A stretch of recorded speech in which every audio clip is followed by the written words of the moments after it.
c'est Elisabeth, j'espère que vous allez bien. Ça commence fort. Je vous retrouve aujourd'hui pour la vidéo carte blanche du mois de septembre, puisque vous avez été nombreux et nombreuses à m'envoyer des demandes pendant l'été alors que je n'étais point là.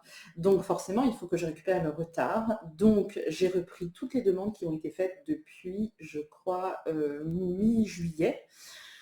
Beaucoup d'entre elles n'étaient pas, comment dire, complètes, tout simplement. Donc du coup, j'ai envoyé des mails un petit peu partout, j'ai relancé pour expliquer aux gens que je ne traite que les demandes qui sont complètes.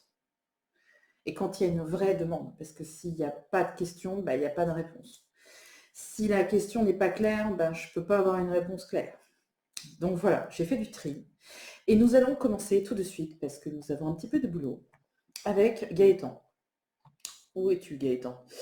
Tu es ici. Ok.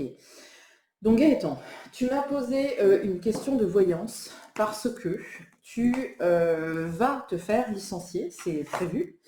Ce n'est pas une nouvelle qui te tombe dessus, puisque tu étais apparemment déjà au courant, que tu redoutais d'ailleurs que ça arrive, tu pensais que tu allais justement faire partie de ceux qui restaient dans la société, mais visiblement, non. Ok. Donc, tu voulais savoir, la question que tu m'as posée, c'était ça, c'est que va-t-il se passer dans ma vie professionnelle? Tu réponds toi-même à la question, puisque si tu te fais licencier, tu dois savoir que, évidemment, ça va arriver. Donc, j'ai bien compris que la question, c'était après cet épisode de licenciement, que va-t-il se passer? Donc, je triche un peu, je n'ai pas beaucoup de... parce qu'on me donne des informations, donc je suis en train de mélanger mes cartes quand même, parce que c'est une voyance, donc on va faire les choses bien, tu vois, dans l'ordre. En théorie, je n'aurais pas besoin de tirer beaucoup de cartes, mais je vais quand même en tirer pour être sûr que ce qu'on me dit, ce qu'on me raconte, ce que j'entends et ce que je comprends est raccord avec ce qu'on me dit des cartes. Ok? Donc, no panique, Gaëtan, ça va bien se passer. Voilà. Donc, j'ai une petite coupe qui est ici. Et puis, je vais étaler mes cartes. Tuc. Et je vais en prendre au pif 2 ou 3. Alors, et c'est assez raccord, donc on ne va pas aller plus loin parce que je sais. Le problème que tu as, Gaëtan, et là je te demande d'ouvrir très grand tes oreilles, c'est que tu as certainement une tendance à l'angoisse. C'est-à-dire que dès qu'il y a un changement, dès qu'il y a quelque chose sur lequel tu n'as pas de contrôle ou pas d'emprise directement, ça peut t'angoisser plus. Ce qu'on me disait, si tu veux, le message qu'on me disait, c'est qu'il n'y avait pas réellement de pression financière. Alors, moi qui suis un peu une experte en matière de licenciement, parce que j'ai eu une vie professionnelle un peu compliquée avant, je pense que comme c'est pas un problème, ça veut dire que peut-être que c'est un licenciement économique, je veux dire. Donc de ce fait, tu n'as pas besoin d'avoir de pression particulière par rapport à l'aspect financier, puisque c'est génial le licenciement économique. Enfin, c'est génial. On va pas dire que c'est youpi ukulélé aussi non plus, c'est pas ça que je veux dire, mais on est en France. Tout le monde dit que la France c'est un pays merdique, mais n'empêche que en France, quand tu te fais licencier économique d'une entreprise, tu as quasiment l'intégralité de ton salaire pendant 1 an, bonhomme. Alors pourquoi tu paniques? Pourquoi tu... Qu'est-ce que c'est? Tu vois, il y a peut-être un problème chez toi d'une manière générale. Hein. Là, je vais partir là-dessus parce que c'est ce qu'on me raconte, mais je pense que d'une manière générale, tu es peut-être quelqu'un qui a tendance à s'angoisser très très vite. Donc, tu vois ce licenciement comme la chute de l'Empire dans la Maison Blanche. Regarde le film d'ailleurs, métaphoriquement, ça te parlera. Tu as l'impression que c'est la fin du monde, alors que pas du tout. Ce licenciement-là, c'est peut-être une chance même, parce que je pense qu'il y avait certaines choses dans ton job qui n'allaient plus, mais que tu n'osais pas partir. Là, finalement, le destin, le karma, la vie, le hasard, tout ce que tu veux, boum, on te pousse pour justement que tu puisses changer.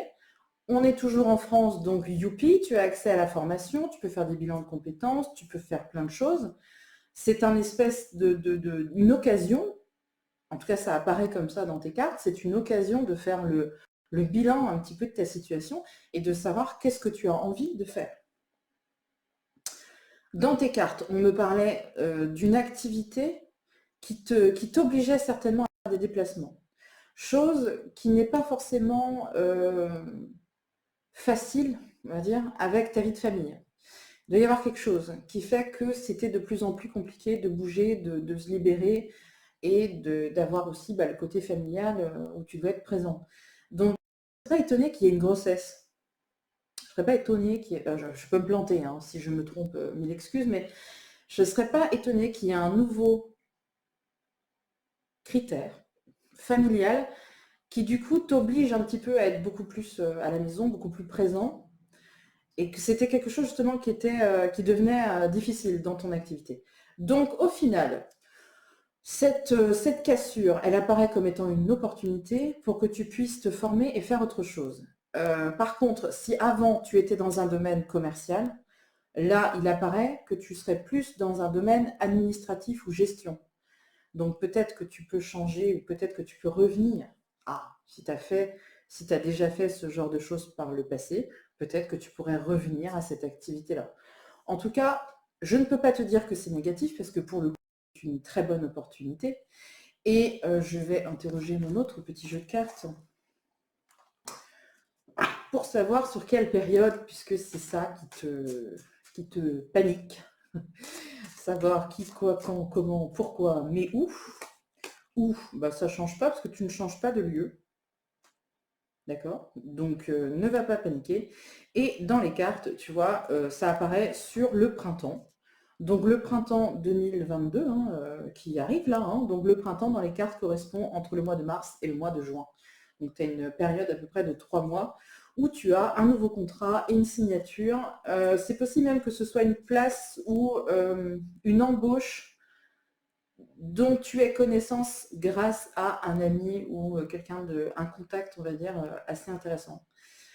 Donc je pense qu'il y a énormément de gens qui sont en train de te haïr en ce moment même, en regardant cette vidéo, des gens qui sont potentiellement au chômage longue durée depuis très longtemps, et qui se disent, mais attends, on est au mois de septembre, le mec il n'est pas encore licencié, qu'il est déjà en panique de savoir ce qui va se passer, et dans ses cartes, il va trouver un nouveau job dans moins de 6 mois. Tu vois, Gaëtan? Essaie de remettre un peu ton église au milieu de ton village. Ok? Arrête de t'angoisser plus.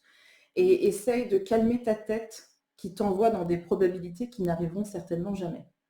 D'accord? Et si vraiment tu trouves ta situation particulièrement angoissante et ingérable, etc., essaie de relativiser en prenant exemple sur, par exemple, je vais prendre un exemple qui est très fort, parce que je suis un petit peu comme ça, mais fais un petit peu d'accompagnement, par exemple, dans les hôpitaux auprès des enfants malades, par exemple. Tu vois? Quand tu as un gamin de 5 ans qui est en train de mourir d'un cancer généralisé, tu te dis finalement que de perdre ton travail et d'être licencié économique, c'est pas grave. Enfin, c'est mon point de vue, bien sûr. Poudou. Nous allons poursuivre avec Marjorie qui m'a demandé une voyance également. Alors là, on a pas mal de choses, donc je vais reprendre ton mail parce que je suis capable d'oublier tout, ou presque. Donc, tu as certains blocages, ok? Sauf que tu n'arrives pas à t'en débarrasser. Alors, tout va bien. Ce que je pose, c'est est-ce que tu as fait le nécessaire pour, déjà? Parce que je pense que tu as des blocages qui sont personnels, liés à peut-être ton vécu, ton histoire de vie, ton parcours, etc. Mais tu as aussi pas mal de blocages au niveau émotionnel, en tout cas c'est ça qui ressort dans tes cartes, parce qu'elles sont toutes bleues. Les cartes de couleur bleue dans mon jeu, ce sont les cartes qui sont émotionnelles. Donc je pense que potentiellement tu dois être quelqu'un de très sensible. Tu as tendance à tout prendre, comment je te dirais, pas au premier degré, mais tu prends très vite les choses pour toi, donc ça t'agresse très très vite. Donc fais attention, fais attention Elisabeth en faisant cette vidéo. essaie d'être gentil, mets de la rondeur, fais les choses bien. Ce que je veux dire, c'est que je pense qu'il y a beaucoup de timidité, tu as des difficultés pour aller vers les gens, problème de communication, hypersensibilité, je l'ai déjà dit. Tout ça mis ensemble, je pense que tu as du mal à rentrer dans un groupe, donc rentrer aussi dans une équipe qui est déjà constituée, dans un nouveau job. Tu vois, tout va être difficile pour toi à partir du moment où il faut justement entrer en contact avec d'autres personnes et rentrer dans un groupe qui est déjà fait. Tu vois un petit peu la difficulté? Donc, effectivement, ça va te poser des problèmes dans ta vie personnelle, mais aussi dans ta vie professionnelle. Donc, il serait peut-être intéressant, je pense, de travailler sur ces blocages-là et cet aspect-là pour pouvoir après être beaucoup plus à l'aise. Alors, je l'ai déjà expliqué plein de fois à de nombreuses reprises en tout cas, dans certaines vidéos. Tu sais, moi je suis à la base, ça ne se voit pas aujourd'hui, mais à la base, je suis une grande timide. Tu vois, j'étais d'une timidité presque, je ne vais pas dire maladive, mais j'aurais pu me rendre malade, tu vois, quand j'étais ado, quand j'étais à l'école, etc. C'était vraiment une épreuve pour moi de parler en public. Pourquoi? Parce que quand c'est comme ça, on n'aime pas avoir le regard des autres sur nous, peur d'être jugé, peur de ne pas être à la hauteur, peur de mal faire, peur de mal dire, peur. Donc moi, j'ai choisi de me mettre vraiment en danger. Du coup, j'ai décidé de faire du théâtre. Donc là, il n'y avait pas pire. Je peux comprendre qu'on n'est pas tous aussi extrêmes et en même temps, heureusement, parce que sinon, je ne sais pas qu'est-ce que ça donnerait. Mais essaye un petit peu de travailler là-dessus, peut-être à travers une thérapie, pourquoi pas, essayer d'aller voir quelqu'un pour t'aider justement à travailler là-dessus. Tu peux aussi, je crois que ça existe maintenant, mais il y a des coachs aussi en communication qui peuvent t'aider. Je crois aussi, mais alors ça, il faut que tu te renseignes, parce que je sais que ce n'est pas établi dans toutes les régions, mais je sais qu'il y a des associations ou je sais pas, des cours peut-être, qui sont mis aussi en place par le Pôle emploi pour essayer justement de réussir à communiquer, réussir à se vendre dans un entretien à travers des sketchs, des jeux de rôle, etc. Parce que ça peut te libérer, ça a l'air tout bête comme ça, mais ça fonctionne très très bien. Et puis, cette ouverture aux autres-là, dans ton domaine professionnel, ça peut être un frein, ça c'est sûr. Tu auras tendance à te mettre vraiment en retrait et si possible, ne me regardez pas, je vais me mettre dans un petit trou de souris quelque part, mais je n'existe pas, ne me regardez pas. Et pour autant, je pense que tu es quelqu'un qui justement devrait se mettre en avant. C'est là la complexité. Donc je sais qu'aujourd'hui, ce que je te dis, ça va peut-être pas te parler et tu vas te dire qu'elle arrête la fumette parce que voilà. Mais dans tes cartes, je pense que tu as besoin de travailler dans un milieu où tu te sens utile, où tu sens que ce que tu fais enfin, comment dire ça? Il y a un but, si tu veux. Il faut qu'il y ait du sens dans ce que tu fais. Si tu travailles, je sais pas moi, dans un milieu ou dans un domaine où c'est très mécanique, c'est très répétitif, il n'y a pas vraiment de sens, on te demande de faire toujours la même chose, tu as toujours le même résultat, basta. Ça va pas te porter, si tu veux. Ça va pas t'épanouir professionnellement. Dans tes cartes, je te conseillerais, mais je peux me tromper bien sûr, hein, parce que la voyance, on peut toujours se tromper. Mais je pense qu'il y a l'idée de travailler avec des personnes âgées. Peut-être que c'est déjà ce que tu fais, je ne sais pas. Mais en tout cas, essaye de voir si ça te parle déjà. Est-ce que potentiellement tu serais intéressé par ce domaine-là? Donc tout ce qui est travailler avec des personnes âgées, c'est très large, hein. Mais tout ce qui est aide à la personne, tout ce qui est aide-soignante, etc., etc. J'ai l'impression qu'il y aurait quelque chose à faire dans ce domaine-là, et en tout cas que tu te sentirais plutôt bien. Même si aujourd'hui ça peut très bien ne pas te parler, garde quand même cette option dans un petit coin de ta tête, parce que j'ai tiré 3 jeux, et sur les 3 jeux, j'ai obtenu à chaque fois tout ce qui était médical, paramédical, aide aux autres, aide à la personne, assistance aux autres, etc. Donc je resterai quand même dans ce domaine-là. Maintenant, bien évidemment, je peux me tromper, mais en tout cas, je pense que je t'aurais donné quelques petites clés. Voilà. Et essaye absolument de t'ouvrir un maximum aux autres. Et ça, c'est à travers le sport, pourquoi pas, les sports en équipe, tout ce qui est associatif, tout ce qui est regroupement, tout ce que tu n'aimes pas, entre guillemets, et qui pourtant favorise justement le développement et la communication, c'est très important et c'est quelque chose, parfois, on peut voir ça comme une épreuve, quelque chose de très difficile. Et puis au final, une fois que tu l'as fait, une fois que tu es rentré dans un groupe, une fois que tu commences un petit peu à prendre confiance, c'est beaucoup plus facile pour toi. Réfléchis là-dessus. Réfléchis vraiment là-dessus parce que je pense que tu as... Au contraire, je pense que tu es quelqu'un de très réservé, mais visiblement, il y a quand même beaucoup de choses à raconter, beaucoup de choses à dire. Je pense que tu peux aussi avoir une facilité pour l'expression écrite, tout ce qui se dit à l'écrit, tout ce qui est dans l'échange, etc. Donc essaye de développer ça aussi, pourquoi pas. T'as peut-être un sujet de prédilection, tu as peut-être un besoin d'écriture, ça peut être aussi à travers l'art, hein, tout ce qui est artistique, la peinture, la danse. Il y a plein d'options en fait par rapport à ça. La communication, c'est pas juste verbal. La communication, ça peut être à travers beaucoup de choses. Donc essaye de trouver un petit peu dans quel axe ça te parle le plus et puis vas-y, ose.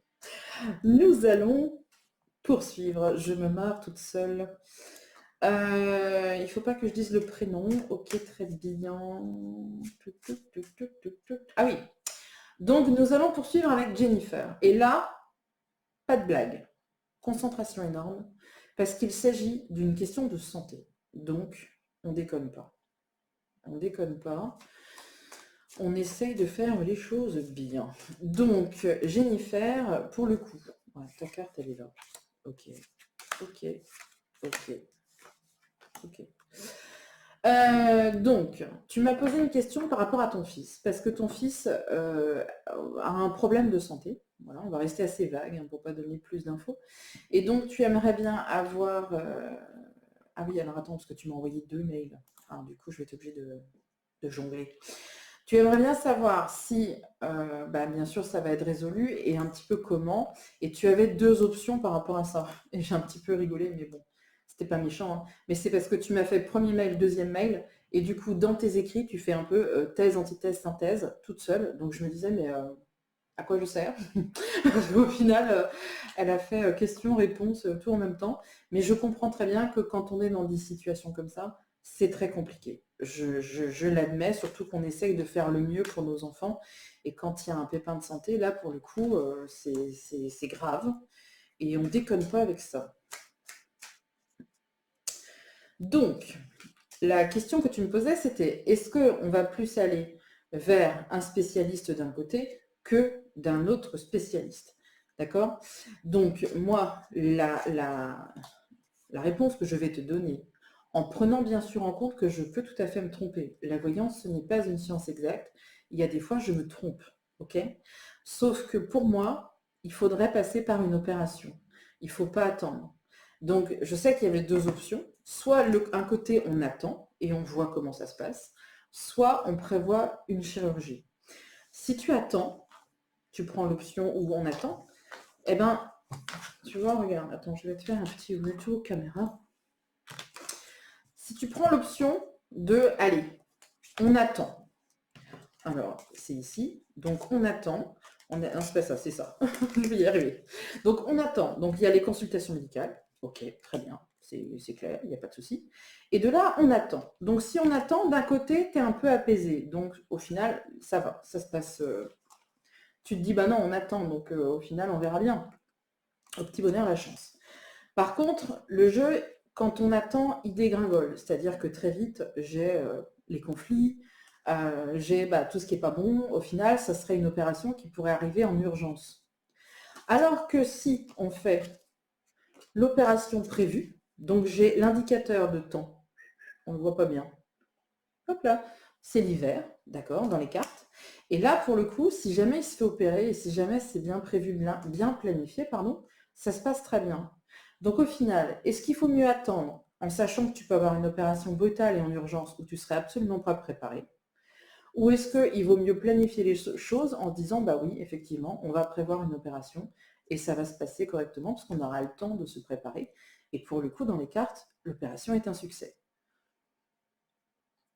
Donc je dirais que tu as le choix. Tu peux très bien choisir d'autres options, peut-être, hein, pourquoi pas. Mais en tous les cas, si je me fie à la voyance, je te dirais qu'il est plus, comment je te dirais, prudent peut-être. Pour la préparation de ton enfant aussi, parce que je pense que on t'annonce de but en blanc qu'il faut que tu te fasses opérer en urgence, c'est très angoissant. Pour un enfant, c'est pire, pour la famille aussi, pour tout le monde, c'est angoissant. Tandis que si tu as le temps de bien planifier les choses et de bien prévoir les choses, je pense qu'il y a plus de confort, en tout cas dans cette intervention. Et pour le coup, l'opération se passe bien. Voilà ce que j'avais à te dire. Bien entendu, je peux me tromper. Je ne te le souhaite pas. Je ne te le souhaite pas du tout. Mais moi, je verrais ça comme ça. Si je parlais en tant que maman, parce que voilà, ça c'était la réponse de la médium. Si je parlais en tant que maman, je pense que je préférerais anticiper un problème plutôt que de le subir. Voilà. 3, 2, 1. Nous allons poursuivre cette carte blanche avec Nicolas, qui en vérité ne s'appelle pas Nicolas. Vous comprenez bien le principe à chaque fois, hein, je ne vais pas vous réexpliquer. On utilise des pseudos pour pas que les gens se fassent reconnaître sur Internet. Et que la personne qui est peut-être concernée par cette voyance aussi se dise « Oh, mais attends, mais c'est lui ?» Non. Donc, Nicolas. Tu m'as envoyé donc une demande de carte blanche sentimentale parce que tu as des sentiments très forts pour une jeune femme qui apparemment n'est pas prête, ou en tout cas laisse traîner les choses de manière un peu chronique. Hein. Et ça fait déjà quelques temps que ça dure, hein. Ça fait même plusieurs mois, je crois même peut-être même plusieurs années, que tu attends patiemment que cette femme soit prête, mais au bout d'un moment, tu commences quand même à te demander si un jour oui, un jour non, un jour peut-être, un jour je ne sais pas. Donc ce que j'ai fait, c'est que j'ai tiré plusieurs jeux sur elle et toi, parce que je ne fais pas de tirage sur tierce personne, donc sa vie ne m'intéresse pas, mais la probabilité d'une union, on va dire, entre toi et cette jeune femme, et je suis absolument désolée, mais vraiment je suis désolée, parce que je pense qu'elle est complètement indécise, donc ça n'avance pas, en fait, la situation n'avance pas. Et j'ai envie de te dire que si tu patientes en te disant peut-être qu'un jour elle va se réveiller un matin et qu'elle va se dire « Fou, il faut que j'appelle Nicolas », eh ben, je suis désolée, mais en tout cas dans les cartes, il est clair que cette situation ne va pas évoluer. Ça ne va pas évoluer. Il n'y a pas de... Pour moi, c'est une femme qui est très perturbée, qui est aussi très épisodique, c'est-à-dire que tu peux avoir des nouvelles d'elle, ça discute un petit peu, voilà, vous échangez tous les deux, mais à partir du moment où on rentre un peu dans le vif du sujet, elle n'est pas super à l'aise avec ça, donc hop, elle préfère soit se taire, soit parler de complètement autre chose. Donc au niveau sentimental, je pense qu'elle a un réel blocage, mais au niveau affectif, hein, c'est dans sa globalité. Par contre, il y a un lien d'affection avec toi, ça c'est certain, mais pour le coup, il n'y a pas d'aboutissement. Donc ça continue à tourner en rond, il n'y a pas d'évolution possible et ça ne changera malheureusement pas. Alors toi, de ton côté, tu es aussi épisodique. C'est-à-dire qu'il y a des fois, tu en as ras-le-bol, tu te dis, bon, bah, je laisse tomber parce que de toute façon, ça ne va pas avancer. Et puis après, tu reviens en arrière, tu te dis, ouais, mais bon, finalement, il y a quand même quelque chose. Et puis après, tu te dis, ouais, bon, c'est bon, j'en ai marre, je laisse tomber. Et en fait, vous avez peut-être des phases qui ne tombent pas justement l'une en face de l'autre. Donc quand toi, tu aurais envie qu'il se passe quelque chose, elle se dit, non, c'est bon, j'ai laissé tomber. Et inversement. Donc du coup, ça va nulle part. Et je suis désolée, mais il n'y aura pas d'amélioration dans cette relation-là. Donc je pense qu'il faut que tu réussisses, parce que je sais que c'est très dur quand on a quelqu'un dans le cœur et dans la peau et dans la tête et partout. On a vraiment de grandes difficultés à tourner la page et puis aller de l'avant en se disant bon allez, stop, j'arrête la casse et puis voilà, je me concentre sur moi et peut-être sur ce qui me fait du bien, parce que c'est quelque chose qui va avoir tendance à te gâcher, tu vois, à te pourrir un peu ton moral et tes journées. Moi, je pars du principe, mais c'est encore une fois, c'est moi, c'est ma vision des choses, mais je me dis que quelqu'un qui t'aime ne te fait pas de mal. C'est tout bête comme procédé, mais on n'est plus... Enfin, c'est ça qui est très triste, d'ailleurs. Je trouve ça très triste. Je vais t'expliquer ma vision des choses. Je sais plus où j'ai vu ça. Je sais plus si on me l'a dit ou si je l'ai vu, parce que j'ai aucune mémoire. Je suis un peu chiante avec ça. Mais j'ai entendu ça il n'y a pas longtemps. On n'est plus au XVIIe siècle. Pourquoi je te dis ça? Parce qu'au XVIIe siècle, on pouvait toujours espérer que quelqu'un, quelque part, essaye de nous joindre, ait des sentiments pour nous, mais qu'on soit séparés et qu'on n'ait pas de moyen de communiquer pour se le dire.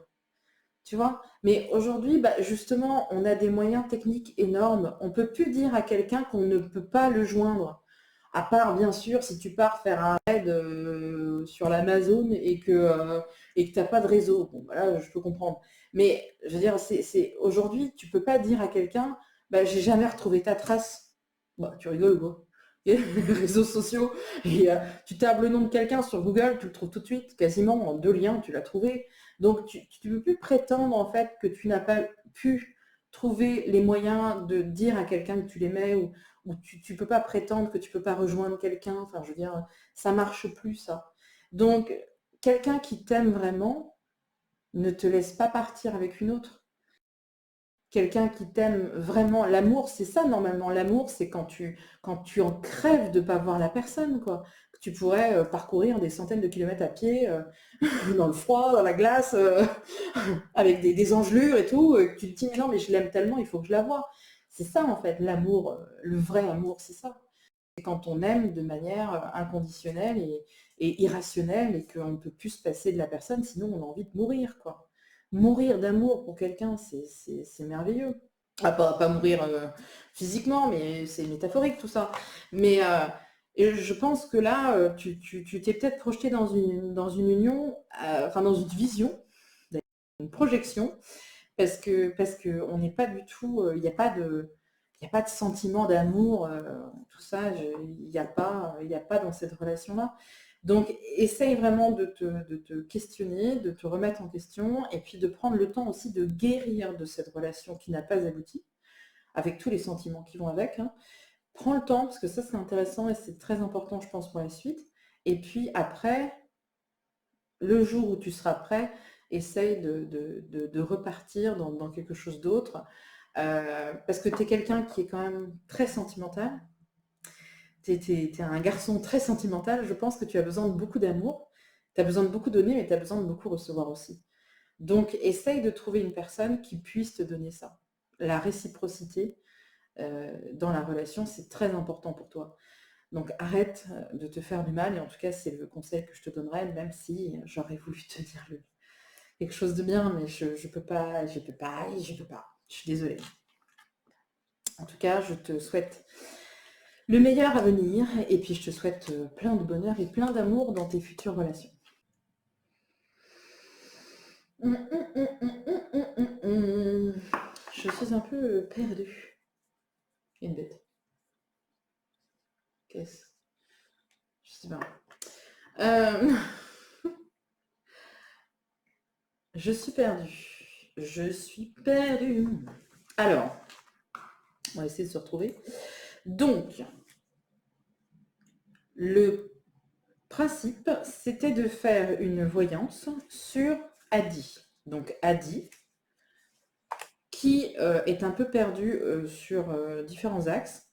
Mais comme je n'ai pas le retour instantané, c'est un peu compliqué de ne pas un petit peu gadouiller de temps en temps. Et là, je gadouille. Parce que j'ai deux choses. J'ai la carte de Adi, donc d'un côté, ok, nickel. J'ai un tempérament un petit peu perturbé, c'est-à-dire qu'on a tendance à l'ennui, on a tendance à être un coup ça va pas, un coup on est motivé, un coup on a envie, un coup on est sûr, un coup on n'est pas sûr. Donc ça change un petit peu, de tendance et d'énergie assez rapidement. Donc ça peut être une personnalité qui est un peu épisodique, encore une fois, c'est bizarre.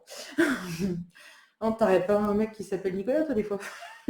Pardon, excusez-moi. Mais je pense qu'au niveau moral, c'est pas extraordinaire. Donc, il faudrait vraiment qu'elle arrive déjà, que tu arrives déjà à essayer de stabiliser ton moral, tes énergies, pour avoir une certaine forme de stabilité, tu vois, dans ta vie, dans son ensemble. Après, là où je ne comprends pas, et que toi, tu vas certainement comprendre, c'est ton jeu, donc tu vas comprendre normalement. Moi, je ne comprends pas. Il y a la carte de l'automne. Donc l'automne, on est dedans. L'automne, c'est septembre jusqu'au mois de décembre. Donc ça va. Ensuite, il y a deux possibilités. Alors, la première possibilité, tu travailles dans le domaine médical.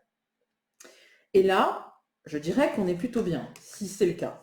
Donc, si tu évolues dans le domaine médical, il y a la protection. Donc, ça veut dire que que tu as certainement choisi une formation ou une voie en tout cas qui te correspond, donc c'est très bien. Ok? Même si bien sûr, il y a des fois où tu te dis ouais j'en ai marre, etc. Je te rassure, tout le monde, hein.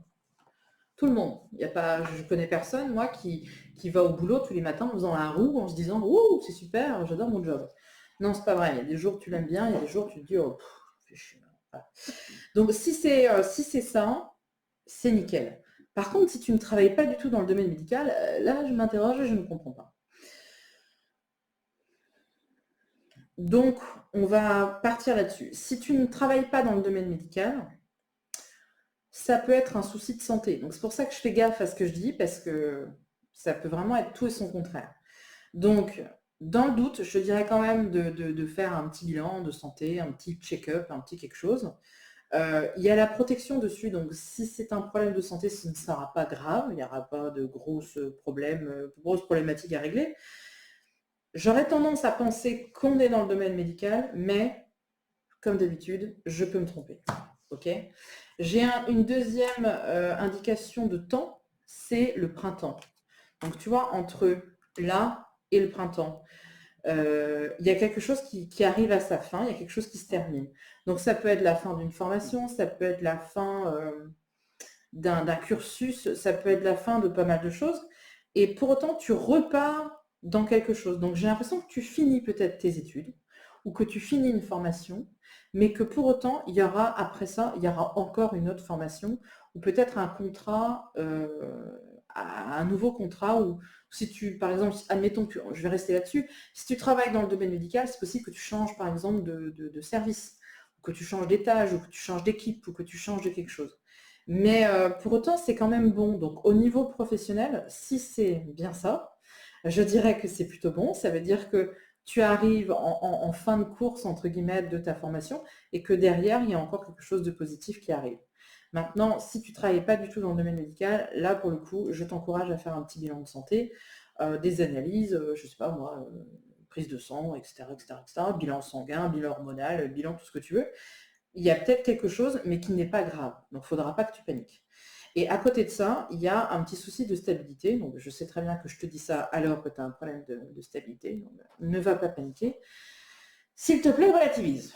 OK? Et essaye peut-être une activité. Tout à l'heure, j'ai parlé avec une autre personne de tout ce qui était créatif pour communiquer.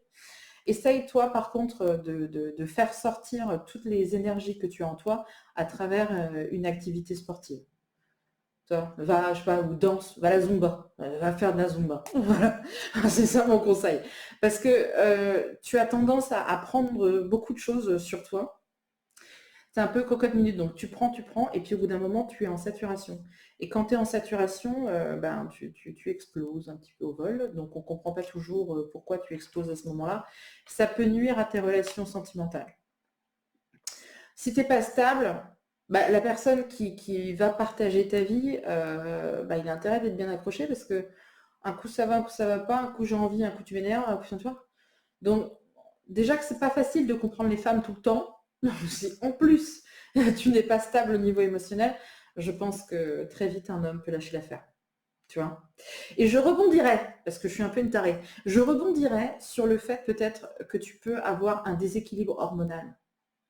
Certains déséquilibres hormonaux et thyroïdiens peuvent provoquer des changements d'humeur comme ça assez rapides.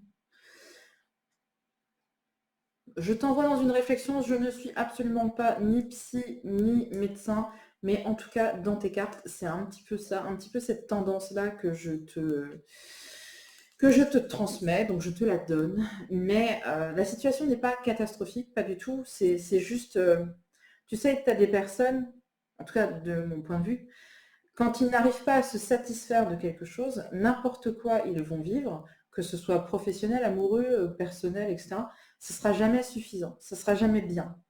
La perfection, ça n'existe pas. Toi, tu n'es pas parfaite et les autres non plus. Et moi, encore moins. Moi, je ne suis pas du tout parfaite, mais je l'accepte complètement. Et mon entourage aussi. Sinon, j'aurais fini toute seule. Mais essaye de comprendre que le joli portrait parfait n'existe pas. Si tu cherches figure de perfection, tu ne trouveras jamais. Donc tu vas être extrêmement malheureuse parce que ça n'existe pas. Essaye de revoir un petit peu tes exigences envers les autres à la baisse. N'essaye pas que tout soit toujours parfait. Vis simplement ce que tu as à vivre sans te prendre la tête et essaye vraiment de stabiliser ton humeur et ton caractère pour avoir une certaine forme de stabilité dans tes relations. Voilà.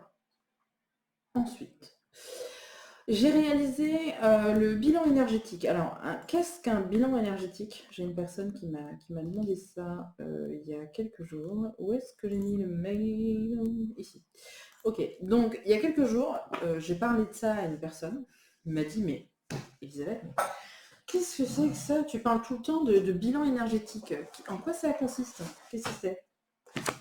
Le bilan énergétique, comme son nom l'indique, est un bilan de vos énergies. C'est-à-dire qu'on prend différentes mesures par le biais de la radiesthésie, c'est-à-dire le pendule, et avec différents petits cadrans, comme celui-là, entre autres, nous allons réussir, ou en tout cas on va essayer, réussir c'est autre chose, mais nous allons essayer en tout cas de comprendre ce qui peut se passer sur le plan énergétique chez une personne. C'est-à-dire que vous avez votre plan physique, ce que nous pouvons voir et toucher, le plan physique, et après on a tout ce qui est énergétique, bien sûr, qui circule dans notre corps et autour de nous.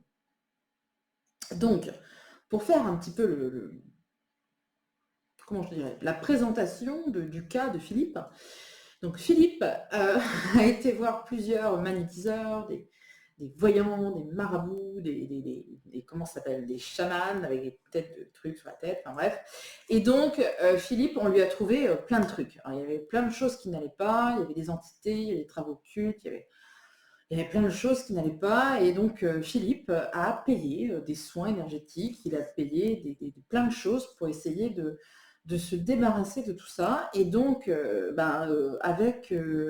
malgré tout, avec le temps qui passe, les problèmes ne se sont pas réglés.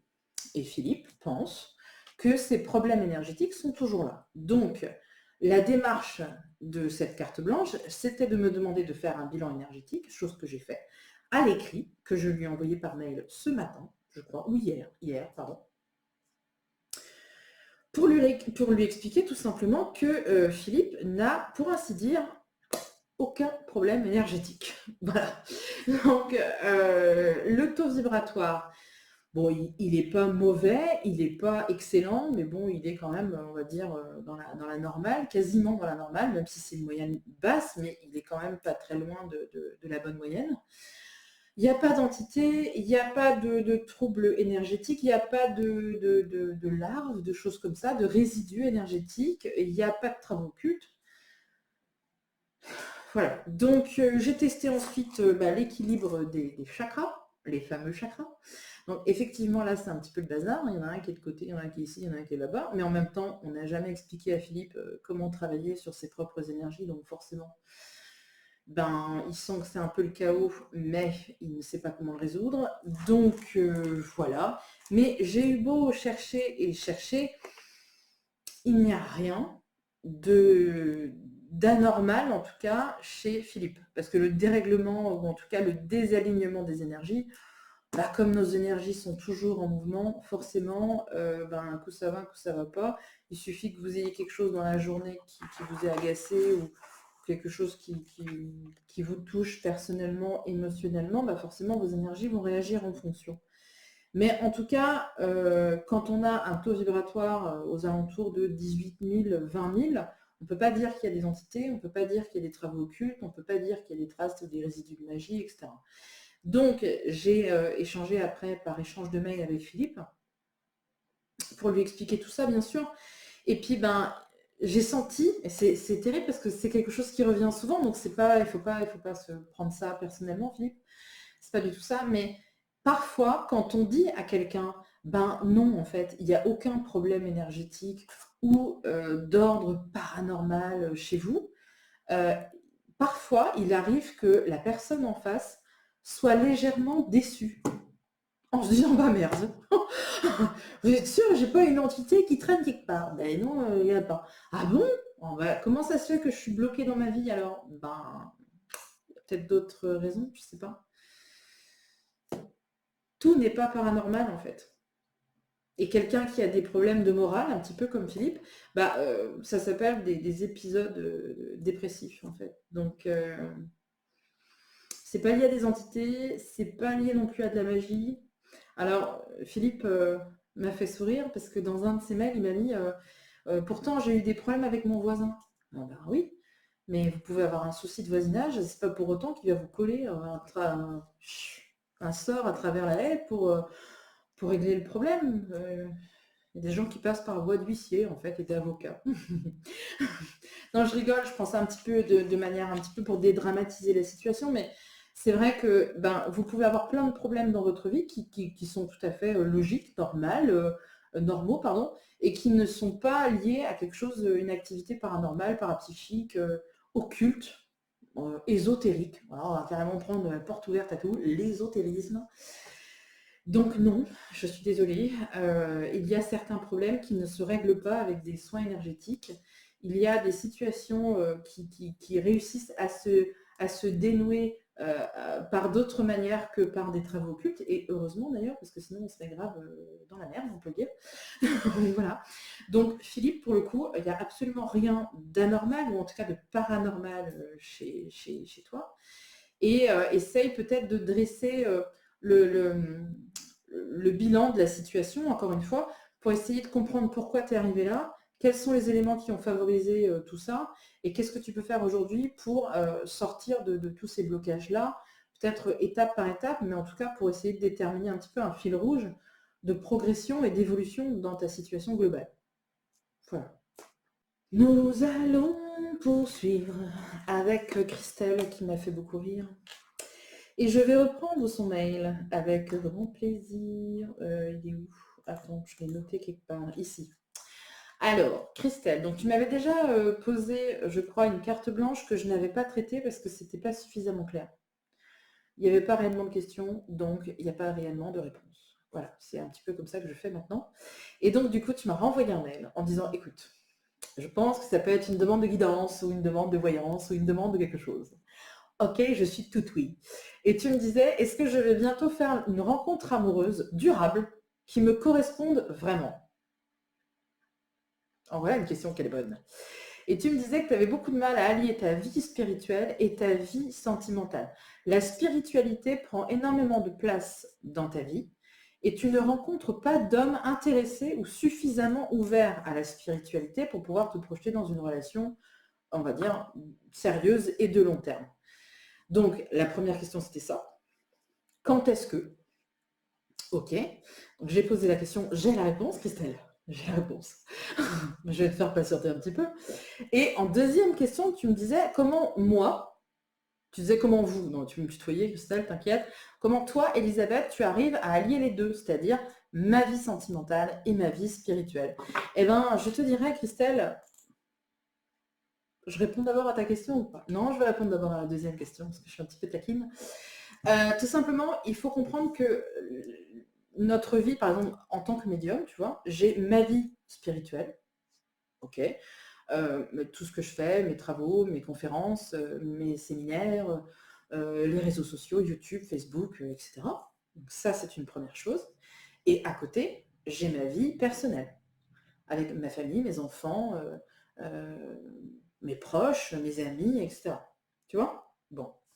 Ce qu'il faut que tu comprennes, c'est que j'ai beau à être, en tout cas je me qualifie de spirituelle, même si c'est une image un petit peu, j'ai un petit peu du mal avec l'image de la spiritualité, tu sais, hypocrite de la spiritualité, ça j'ai un petit peu de mal, mais en tout cas je vis ma spiritualité un petit peu comme moi j'ai envie de la vivre, surtout en accord avec moi-même, c'est déjà pas mal, mais c'est pas pour autant que je vais revenir toujours sur le domaine spirituel et en parler de manière chronique autour de moi et de revenir toujours là-dessus. D'accord? Par exemple, je vais manger chez ma sœur et mon beau-frère. Mon beau-frère est très cartésien. Je ne vais pas lui dire, tiens, je viens d'avoir un message de mon guide qui me dit que. Il ne comprendrait pas. Ou alors il se foutrait de ma gueule. Il dirait, écoute, demande à ton guide s'il veut pas un coup. On lui met un verre. Enfin, voilà.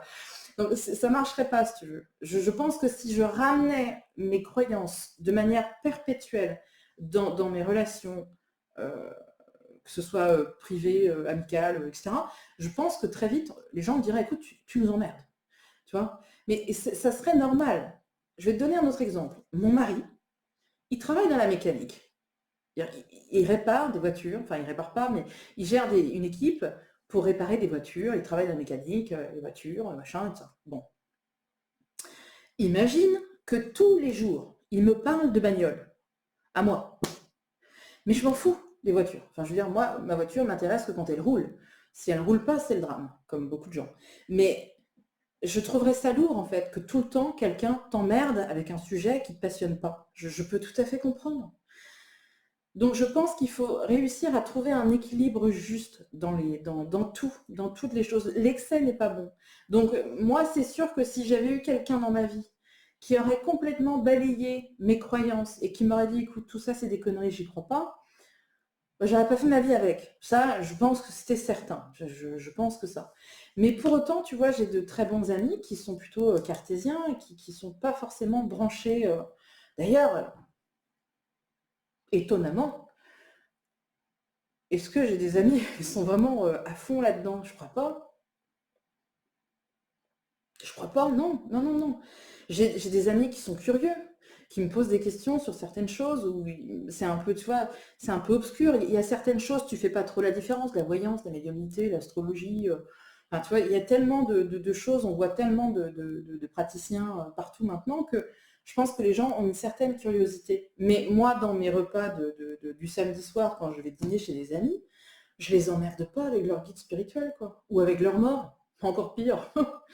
Passe-moi le beurre. Non, je parle pas à toi, je parle à ta grand-mère décédée juste derrière. Bonjour madame. Tu vois, c'est con. Tu peux pas faire ça. Je pense que tu peux pas faire ça. Donc, si on me pose des questions, des fois je suis même bref parce que j'ai pas envie encore qu'on me resserve ça.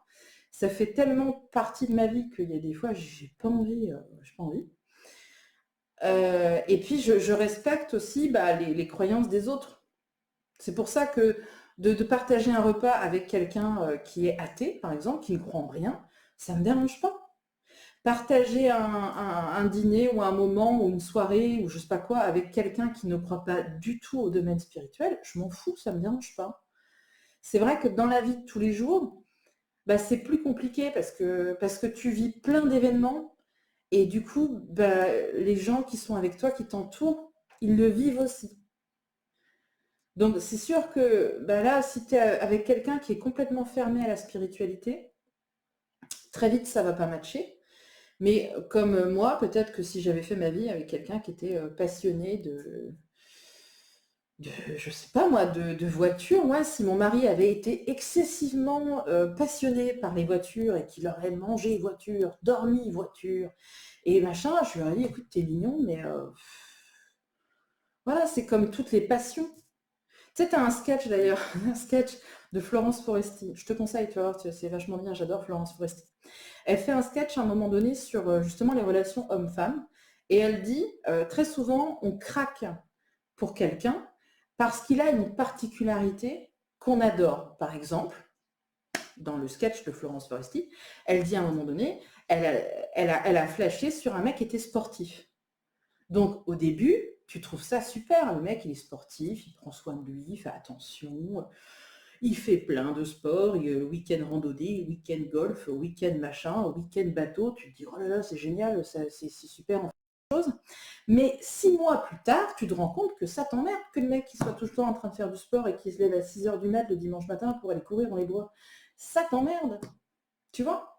Donc je pense que toutes les passions, quelles qu'elles soient, ou toutes les particularités chez les gens, deviennent ennuyeuses quand elles sont excessives.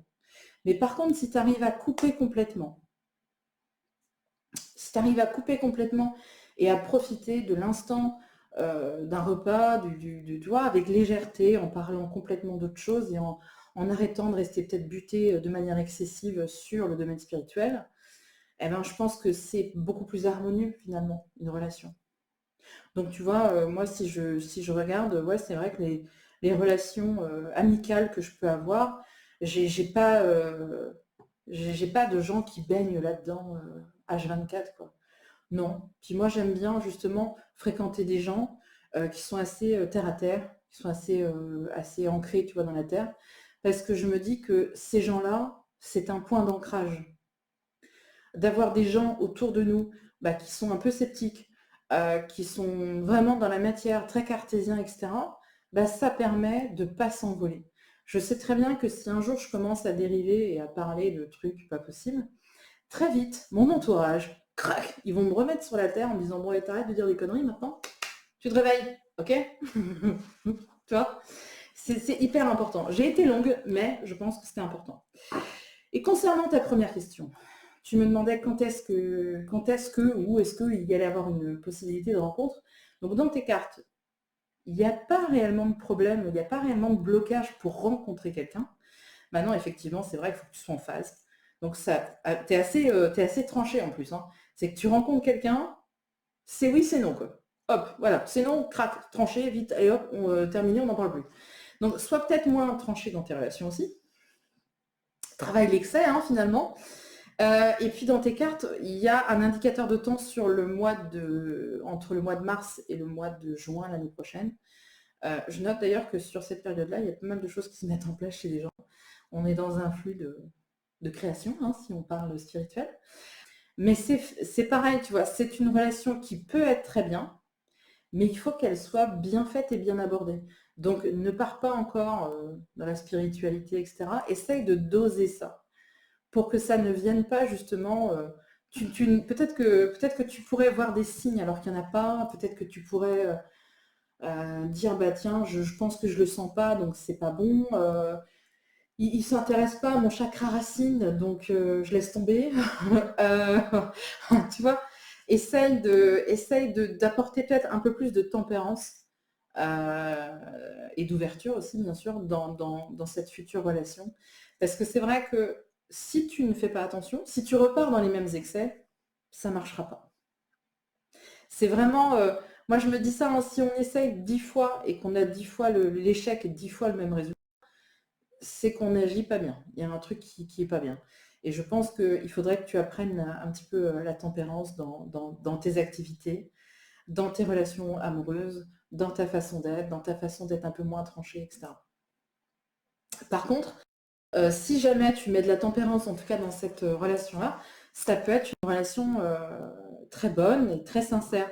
Et tu sais, je te dirais aussi une chose pour terminer, c'est que très souvent, quand on fait les choses de manière progressive, quand on envoie quelqu'un dans nos croyances, etc., mais que c'est très doux, c'est très progressif, on ne force pas, on explique les choses, mais on prend vraiment le temps. Très souvent, on envoie plein de gens avec nous dans notre sillage.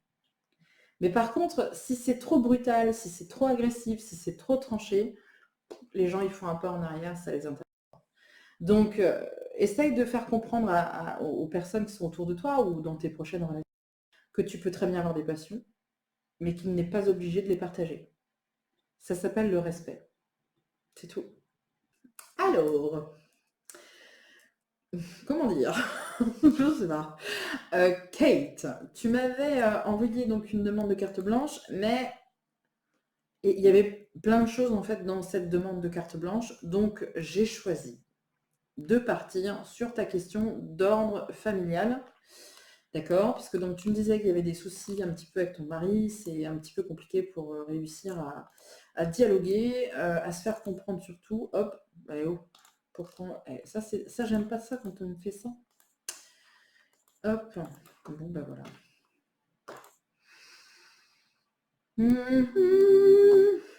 Alors, c'est pas grave, j'ai plus la photo, mais bon, c'est pas gênant, je ne m'énerve pas parce que je suis zen et spirituelle. Donc, tu m'as expliqué ça, ouais, qu'il y avait un problème dans votre couple. C'était compliqué pour toi parce que tu es hyper sensible et que tu as un côté un peu éponge, donc du coup, tu prends un peu tout sur ton dos et que tu te sens un peu seule finalement face à toutes ces difficultés-là et que ton mari était un peu partagé entre son pays d'origine et la France. Donc, il a un petit peu du mal à se situer et à lâcher, je dirais aussi, la lignée familiale. Je ne sais pas si ça te parle ce que je dis, c'est un peu bizarre en fait. C'est-à-dire qu'il y a quelque chose de très fort chez eux, donc j'ai regardé au pendule, j'ai regardé avec les cartes, tout ça, j'ai fait tout le truc. Hein. Mais ce qui apparaît dans tous ces résultats-là, c'est qu'il y a une espèce d'emprise familiale qui est très forte. Donc, je pense qu'il est partagé. Quand tu dis il est partagé, d'ailleurs, c'est toi qui me le dis, il est partagé entre la France et son pays. Mais il est aussi partagé entre sa famille et sa femme, son foyer, tu vois. Il est tout le temps un petit peu comme ça entre les deux. Il sait pas trop, en fait. Je pense que si avec lui, il aurait fait ça, il serait peut-être retourné dans son pays, tu vois.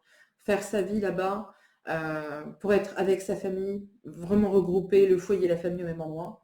Donc il est un peu partagé comme ça dans cette tendance-là. J'ai l'impression qu'en France, il ne se sent pas vraiment à sa place. C'est comme s'il s'en voulait d'être en France alors que sa famille est dans un autre pays. Tu vois, il y a le côté je suis pas à ma place et j'ai rien à faire là et je sais pas pourquoi je suis là. Et tu me disais que justement ton mari avait souvent la sensation qu'on lui avait peut-être fait quelque chose. Donc là, j'ai regardé au pendule, j'ai repris les mesures, etc. Et il s'avère que ces énergies sont vraiment pas bonnes, là pour le coup. Ces énergies, elles sont vraiment très très basses. Donc je vais pas aller plus loin dans l'analyse, parce que autant qu'on en parle tous les deux, et puis si tu as besoin de plus d'infos, je te répondrai. Peut-être te faire un mail d'ailleurs, ouais, je vais te faire un mail. Parce que effectivement, je pense qu'il y a quelque chose qui ne va pas. C'est-à-dire là, tu vois, je vais t'envoyer le message aujourd'hui et je vais te demander une photo de moins de 48 heures, par exemple, pour être sûr qu'on prenne vraiment les énergies de là, de l'instant, parce que si c'est une photo qui date d'il y a 3 mois, on aura bien sûr des résultats qui ne corroborent pas forcément avec la situation actuelle. Donc, il faut qu'on soit bien clair, en fait, de savoir de quoi on parle, et comme ça, on saura exactement si la situation énergétique de ton mari est dans la même tendance. Parce que effectivement, il est un peu plan-plan là, c'est pas terrible, tu vois, au niveau de ses résultats. Ensuite, j'ai regardé un petit peu dans les cartes pour savoir si la situation, on va dire, du couple peut s'améliorer. Et le truc, si tu veux, c'est que ton mari apparaît, en tout cas dans les cartes, je peux me tromper, encore une fois, mais ton mari apparaît comme étant quelqu'un d'assez buté. C'est-à-dire que quand il a une idée, pour lui faire changer d'idée, accroche-toi, Léon. Enfin, il s'appelle pas Léon, mais voilà, tu m'as comprise. C'est assez difficile d'être dans le compromis avec lui, parce qu'il peut être très fermé. Et le sujet familial est un sujet sur lequel il peut très très vite se verrouiller en disant écoute, t'es mignonne, mais tu te tais, hein, Kate. Garde ça pour toi parce que voilà. Donc je dirais que il faut réussir à faire des efforts. Je sais que c'est difficile parce que je sais que tu en as déjà fait plein. Dans tes cartes, ça apparaissait comme vraiment quelque chose de très lourd. Donc je pense que tu as déjà fait beaucoup d'efforts. Mais voilà, il faut essayer d'être... ne va pas au conflit si tu veux, l'envoie pas au conflit. Essaye peut-être de mettre en évidence le fait que tu aies besoin de lui ici. Sa famille a besoin de lui là-bas, ça c'est sûr, mais il a fait sa vie ici, il a des enfants, il a son foyer. Et son sens des responsabilités, c'est aussi ça. Donc, essaye d'être dans le compromis avec lui, mais va pas jusqu'au conflit parce que sinon ça pète. Et c'est vrai que ça pourrait devenir carrément une cause de rupture sur, on va dire, une période de 5 à 10 ans, tu vois. Donc essaye vraiment de mettre, parce qu'il y a de l'amour dans tout ça, en plus il y a de l'amour, hein. C'est pas quelque chose de... Oui, c'est pour ça que je te dis de faire des efforts. Si j'avais vu qu'il n'y avait pas de sentiments aussi fort, ou en tout cas partagé, je t'aurais pas dit ça, mais là pour le coup, les sentiments sont vraiment sincères, mais je pense qu'il y a quelque chose, l'héritage, le patrimoine un petit peu de la famille. J'ai l'impression que dans cette famille, on était très soudés, on était très corporate, quoi. Il fallait qu'on soit tous ensemble.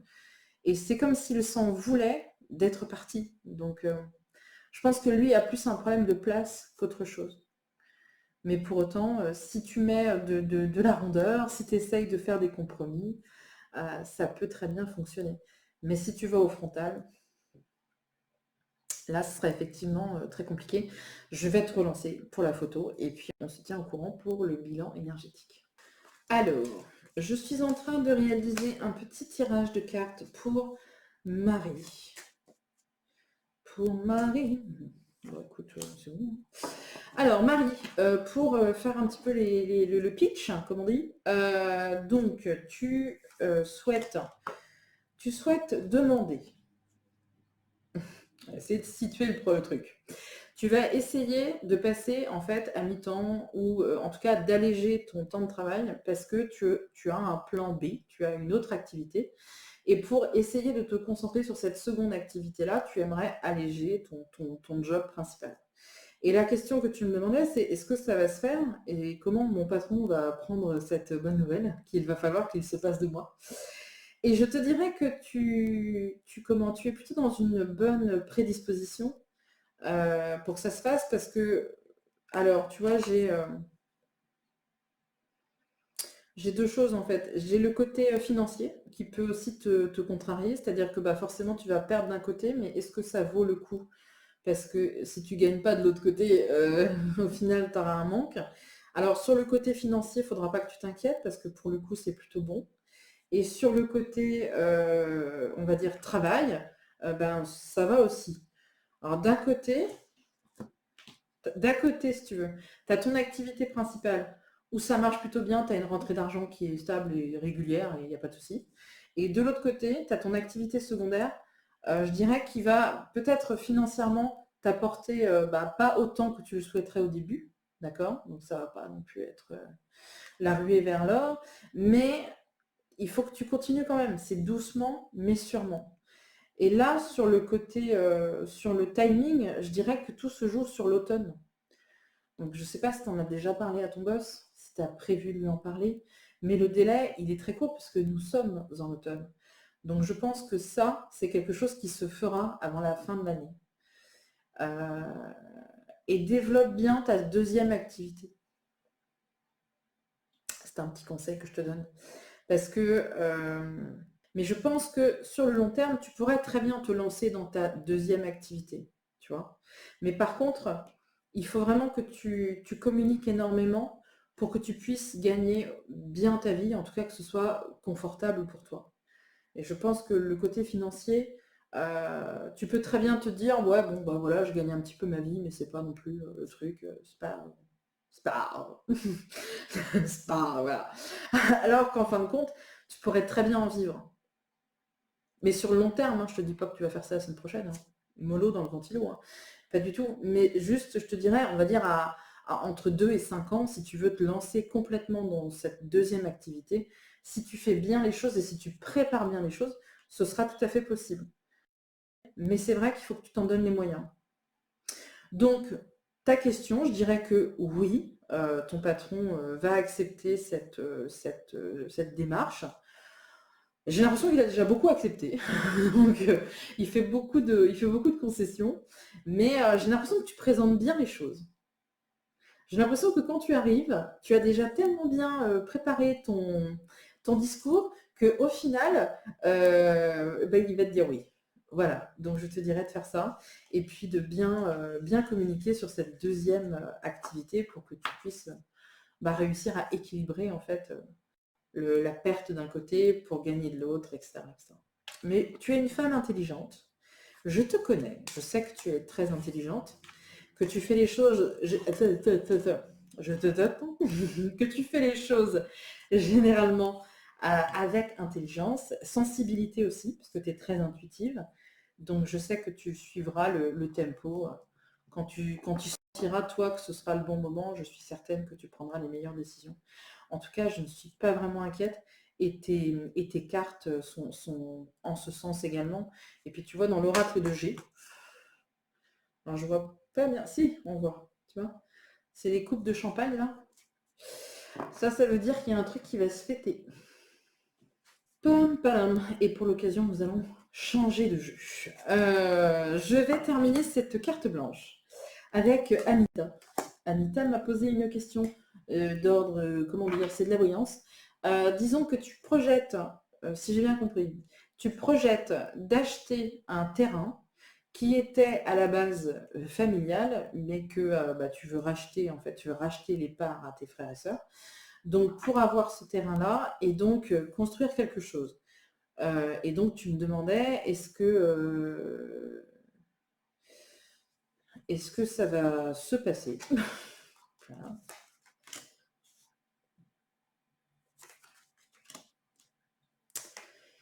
Et je fais silence dans ma tête parce que j'ai une dame qui vient d'arriver dans mon bureau.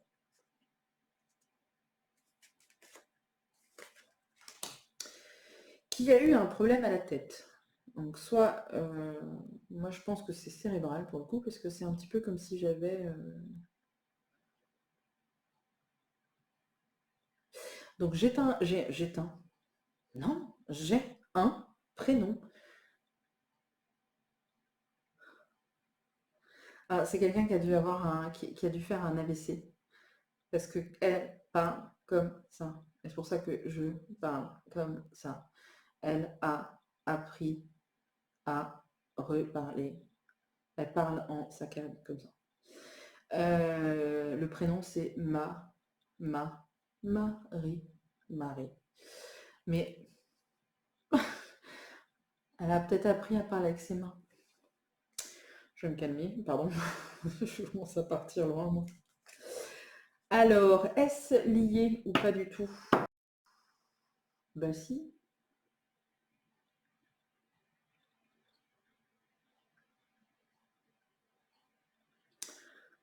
Ok.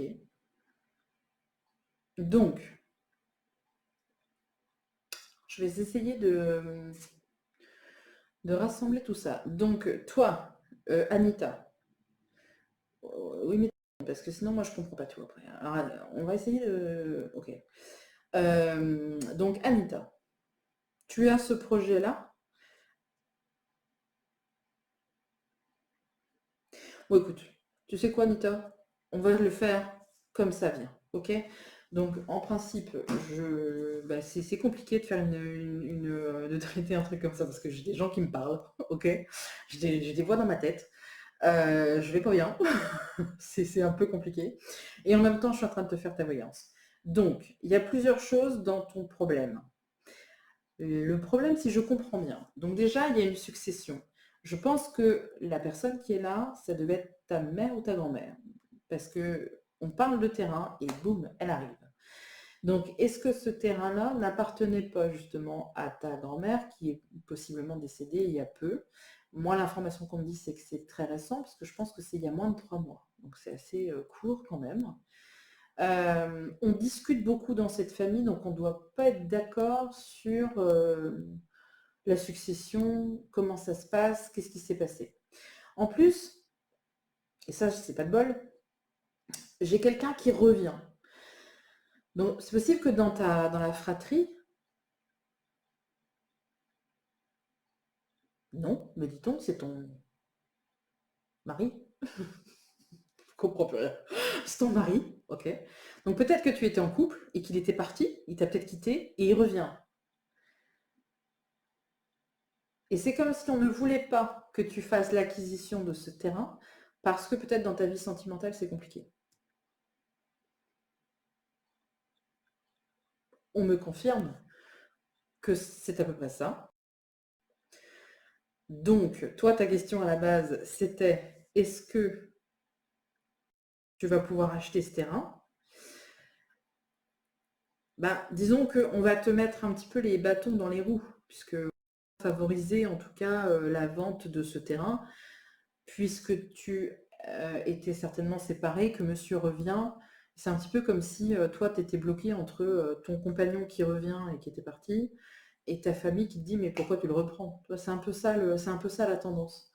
Donc du coup, si tu es toute seule à acheter le terrain, on te dit ok, tu peux l'acheter. Mais si tu dis que ton compagnon est revenu, on dit ah bah non, on va pas le vendre. Ah, ça, c'est un peu ça. Donc ce qui pourrait finalement bloquer dans cette succession. J'ai un chien qui vient d'arriver aussi. Il y a du monde dans ce bureau aujourd'hui.